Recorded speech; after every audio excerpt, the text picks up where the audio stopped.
Los Ángeles Lakers han vuelto a hacer otra agencia libre y otro mercado para el olvido. No han realizado ningún movimiento, no han hecho ningún traspaso de gran renombre y encima mantienen el mismo bloque del pasado curso. Y rumbo a la temporada 2024-2025 son un peor equipo. ¿Por qué? Quédate en este vídeo que te lo explicamos aquí, en Gigantes del Básquet. ¡Arrancamos!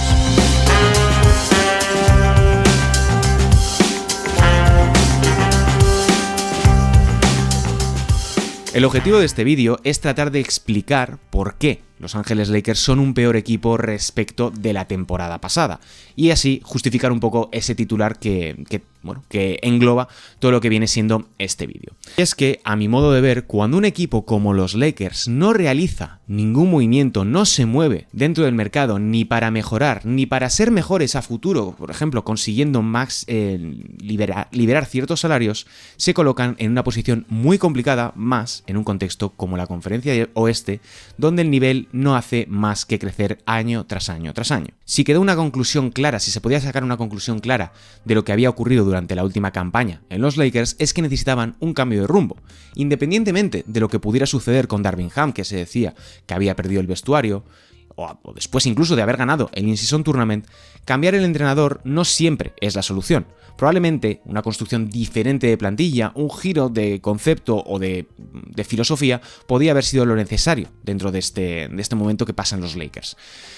La decisión que tomaron, el único cambio respecto al año anterior, ha sido la llegada de J.J. Redick, que si bien podemos tener ciertas dudas por su potencial encaje y demás, la clave fundamental es que no tiene ningún tipo de experiencia al mando de un banquillo, no ya dentro de la NBA, porque podíamos estar hablando de un asistente, como era el caso de Darvin Ham, que era uno de los más cotizados dentro del contexto de la NBA, sino que J.J. Redick no tiene ningún tipo de experiencia como entrenador.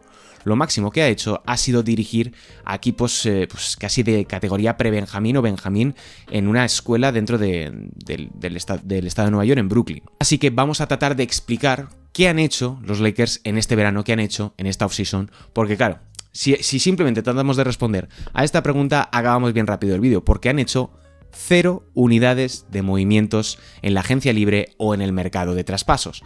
Lo único que han realizado han sido dos cosas.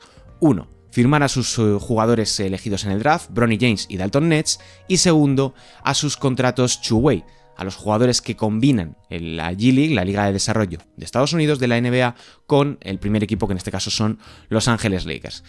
Esos 3 jugadores que van a integrar los contratos, que van a disfrutar de los contratos two-way, son Colin Castleton, Armel Traoré y Blake Hinson. 3 jugadores que probablemente no acaben ni siquiera la temporada porque los cortarán y firmarán a otros jugadores en contrato two-way, que suele ser lo habitual dentro de estos equipos aspirantes o que tienen un gran despliegue salarial, como es el caso de Los Ángeles Lakers. Ahora bien, para mí, la mayor victoria que han tenido Los Ángeles Lakers durante este verano es la renovación, la extensión de contrato de LeBron James. LeBron James tenía la opción de salir al mercado, buscar un nuevo destino y cambiar su futuro o cambiar sus últimos años dentro de la NBA.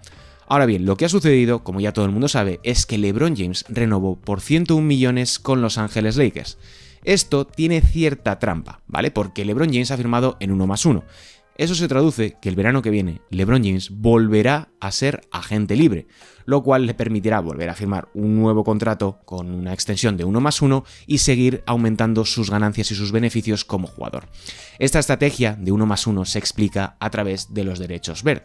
¿Qué son los derechos verde? Son una particularidad, una herramienta que tienen los equipos para renovar a sus propios agentes libres sin atender al límite salarial, de modo que, aunque salgan al mercado, siempre tienes ese espacio o esa excepción para poder renovar y mantener a tus propios jugadores que salen al mercado. Lo cual, en el caso de LeBron, se traduce que puede sistemáticamente renovar por muchísimo más dinero que, por ejemplo, si renovase o si extendiese su contrato por 4 o 5 temporadas. Así, LeBron siempre está dentro del mercado y siempre aumenta notablemente sus ganancias en lo económico. Veamos cómo queda el contrato de LeBron para estas 2 próximas temporadas, aunque probablemente acabe saliendo otra vez al mercado, como decía antes. En esta temporada 2024-2025, LeBron James cobrará 48,7 millones de dólares. Y el año que viene, en caso de aceptar su opción de jugador, ese dinero ascenderá a 52,6 millones de dólares. pudiendo salir al mercado en el verano de 2025 y en el de 2026 dependiendo de lo que decida. En líneas generales, la renovación de LeBron James era un sí. Tenían que hacerlo sí o sí, lo primero porque si no iban a perder por completo ese espacio salarial que habían tenido para LeBron James. Lo segundo, por todo lo que te ofrece un jugador de la talla del nativo de Akron. Y tercero, porque es el eje de tu proyecto, es el jugador por el cual has cambiado y has condicionado considerablemente todo tu proyecto y toda tu construcción de plantilla. Y hay que tener en cuenta que LeBron James ha perdonado bastante dinero, entre comillas lo de perdonar, ha renovado por mucho menos dinero de lo que podría haberlo hecho para que así los Lakers pudieran tener cierto más margen para realizar otras operaciones. Y es que LeBron James, y esto es importante, va a seguir siendo un jugador fiable, uno de los mejores, que de hecho tenéis un vídeo en el que analizamos por qué sigue siendo uno de los 10 mejores jugadores de la NBA rumbo a la temporada que viene.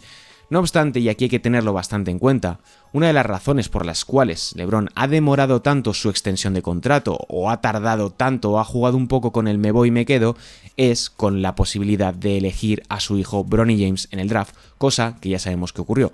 Y es que para tener a LeBron James renovado era casi condición de posibilidad elegir que los Lakers eligiesen a Bronny James en el draft. Vamos con la segunda cuestión de este vídeo y es ¿qué podrían haber hecho los Lakers en este mercado? Porque claro, si estamos hablando de que los Lakers no han realizado ninguna operación, que no han hecho ninguna firma de contrato de un jugador importante, tampoco han hecho traspasos, cabría preguntarse qué es lo que podrían haber hecho, porque claro, esto pues evidentemente no es como un videojuego, no es como el 2K en el que tú puedes llegar y forzar un traspaso o buscar qué ofertas hay en el mercado y simplemente aceptarlas. El contexto importa, los jugadores cambian mucho de opinión, tienen diferentes objetivos y hay cuestiones que muchas veces escapan al conocimiento público.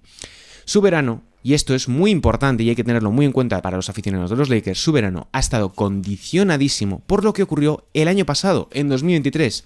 ¿Por qué? Porque ese año tuvieron que renovar a D'Angelo Russell para no perderle, para mantener esa flexibilidad salarial y al mismo tiempo firmaron a jugadores como Christian Wood, como Cam Reddish o como Jackson Hayes en contratos de 1+1. Igual de lo que hablábamos con LeBron James, pero con la esperanza de poder traspasarles el pasado mes de febrero y así ganar otra vez flexibilidad salarial.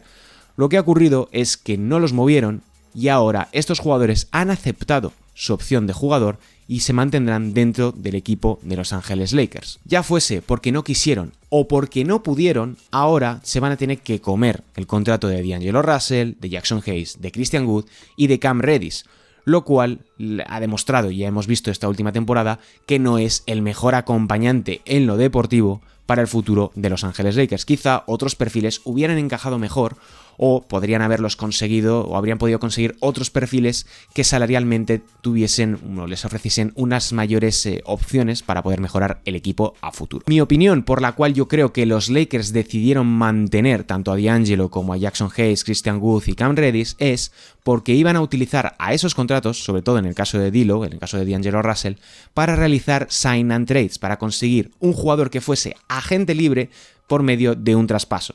Un sign and trade es esencialmente que un jugador renueva con su propio equipo y automáticamente es traspasado a otro que realmente es quien lo va, entre comillas, a disfrutar.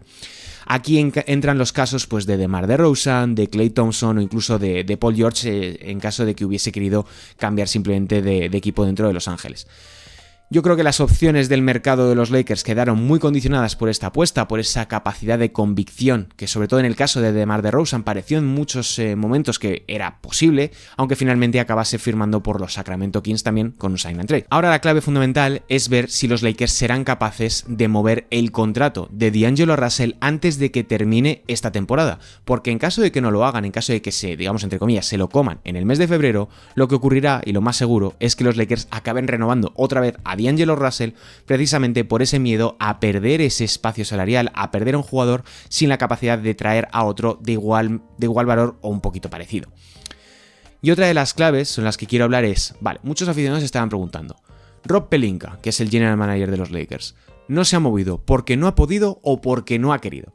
Porque para mí esta es la cuestión más importante dentro del análisis global de por qué los Lakers rumbo a la próxima temporada son un equipo peor. El equipo californiano, y esto es fundamental, está dentro del segundo apron del impuesto de lujo. Esto restringe muchísimo la capacidad de movimiento de las franquicias para poder mejorar sus equipos. El segundo apron se implementó definitivamente ya en esta offseason y hace que los equipos como por ejemplo son los Lakers, como por ejemplo puedan ser los Boston Celtics, no tengan la capacidad de utilizar herramientas salariales, como era la excepción de nivel medio o la excepción bianual, que permitía, pues por ejemplo, a un equipo que estaba dentro del impuesto de lujo fichar agentes libres a través de esa excepción. Además, como ya tenían la plantilla completa, no tenía sentido que siguiesen añadiendo jugadores por mucho que pudieran hacerlo por medio de una excepción como era la de nivel medio o la bianual, como sí que se ha realizado en otras muchas ocasiones en el caso de los Lakers y otros tantos equipos. ¿Y cómo se llega a esta situación? Bueno, fundamentalmente porque entre LeBron James y Anthony Davis ocupan el 65% del espacio salarial de los Lakers. Esto restringe muchísimo porque hay mucha gente que mira el contrato de D'Angelo Russell y se lleva las manos a la cabeza. Pero es que el contrato de D'Lo ocupa solamente el 13%, que es prácticamente nada. Los números son muy altos en la NBA actual por esa inflación salarial, pero la realidad es que porcentualmente apenas tienen peso. Lo que importan son esos dos grandes salarios, como son el de Davis y el de LeBron James, que condicionan muchísimo cualquier margen de maniobra por parte del equipo angelino. Como decía al principio, la realidad es que estos Lakers, este proyecto de los Lakers, quedó definido el pasado año, quedó definido en el verano de 2023 y ahora simplemente son las consecuencias o es el resultado de una decisión tomada en el pasado. Ahora veremos cómo acaba esta temporada, cómo acaba, cómo es el resultado final para poder sacar conclusiones definitivas. Porque hasta ahora el balance general de estos Lakers ha sido unas finales de conferencia en el año 2023 y este año que fueron eliminados por los Denver Nuggets en primera ronda, que venían de ser campeones de la NBA el pasado curso. Vamos con la última parte para explicar por qué los Lakers son un peor equipo rumbo a este nuevo curso. Hay una máxima de la NBA que dice: no cambies lo que no está roto y no esperes diferentes resultados haciendo siempre lo mismo. Y estos Lakers van encaminados a volver a hacer lo mismo con el mismo quinteto, con la misma plantilla, con la misma rotación y simplemente habiendo cambiado el entrenador. Lo cual, pues bueno, cuesta un poco imaginar que puedan conseguir dar un salto de gigante respecto al curso pasado, simplemente con la misma plantilla y una nueva filosofía de juego. Para explicar por qué los Lakers son un peor equipo, vamos a tratar de hacerlo a través de lo que rodea al equipo, es decir, el contexto general de esa conferencia oeste, porque este año tiene pinta de estar incluso por encima del nivel de lo que vimos la pasada campaña. Tenemos un primer nivel en el que podemos incluir pues, a Oklahoma City Thunder, a Minnesota Timberwolves, incluso a los Dallas Mavericks, por el simple hecho de que han sido finalistas de la NBA. Un segundo nivel, que es digamos la zona media, en el que se encuentran Sacramento Kings, que ha dado un paso adelante con esa firma de Mar DeRozan, aunque bueno, tienen la lesión de Malik Monk. Después tenemos a Los Ángeles Clippers, que aunque han perdido a Paul George y a Russell Westbrook, mantienen a James Harden y Kawhi Leonard, que son un seguro sobre todo en temporada regular. Después, Denver Nuggets, que ha perdido jugadores, pero sigue siendo tiene una de las duplas más importantes de la NBA, como son Jokic y Murray. Golden State Warriors, que se ha reforzado pese a perder a Klay Thompson, y Phoenix Suns, que yo creo que este año sí van a tener un mejor rendimiento precisamente por no tener a jugadores lesionados, como pueda ser el caso de Bradley Beal, tocado a Devin Booker, y por esa continuidad que yo creo que les puede dar Mike Budenholzer. Y en tercer puesto, en tercer nivel dentro de esta conferencia oeste, aquí yo creo que entran Los Ángeles Lakers, que algunos dirán, bueno, pueden estar en el segundo nivel porque no se quedaron tan lejos de entrar en playoffs directamente esta última temporada, o tuvieron muchas lesiones, muchos problemas, la baja continuada de Gabe Vincent, que apenas pudo participar en esta temporada, pero bueno, para mí personalmente, ahora mismo, y a falta de que termine este mercado y que empiece la temporada NBA, están dentro de ese tercer nivel, están en esa pelea por entrar en el play-in, por entrar en los playoffs por vía de ese torneo de postemporada, en donde se encuentran también los Houston Rockets, los San Antonio Spurs, que han añadido a Chris Paul y que va a ser un gran revulsivo para su proyecto, así pues como los New Orleans Pelicans o los Memphis Grizzlies, que pues ya recuperarán definitivamente a Jaren Jackson Jr., a Ja Morant y a todos los jugadores lesionados que han tenido este último curso, que ha sido terrible para la franquicia de Memphis. Teniendo en cuenta que hay dos equipos que van a tanquear sin ningún tipo de miramientos, como son los Utah Jazz y los Portland Trail Blazers, eso nos deja un escenario de casi 13 equipos en la conferencia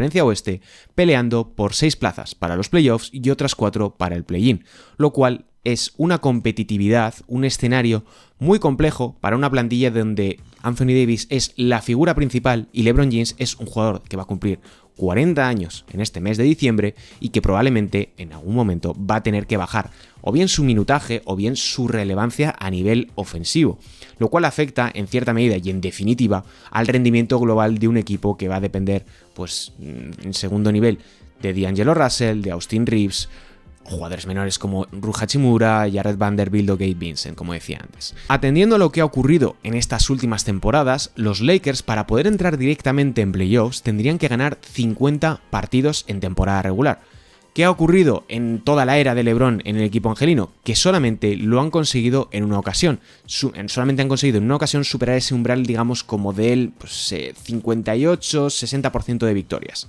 Para que nos hagamos una idea, los últimos años, empezando desde 2024, han conseguido 47 victorias en 2024, 43 en 2023, 33 en 2022, 42 en 2021, que era un 58% de victorias, que en una temporada en la que solamente se jugaron 72 partidos. 52 en el año 2020, lo mismo, restricción por la pandemia, que significa el 73% de victorias.